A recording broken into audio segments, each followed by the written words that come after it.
Well, you can probably see behind me a house that was certainly built to withstand the weather, but it didn't. The typhoon came into this building, ripped off the roof and tossed it 500 meters away.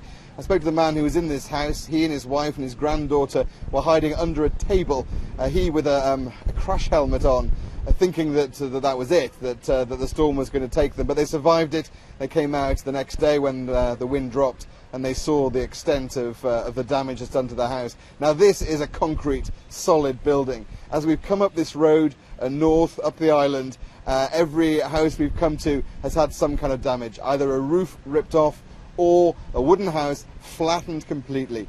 A lady, Gina, took me just a few minutes ago across the road to an area where her house was. She was inside her house with her husband and with her child. It was completely destroyed. All the houses in that area have been completely destroyed, and we're still making our way further north up this island. It's getting worse and worse the further up we go. We've just stopped at this house where the damage was to have a look at it, to talk to the owner, when suddenly a truck pulled up.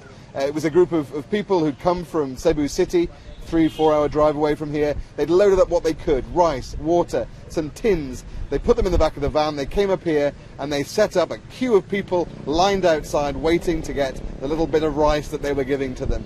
People are helping in any way they can to try and get the help to those who need it most. The government is overwhelmed by the numbers of people.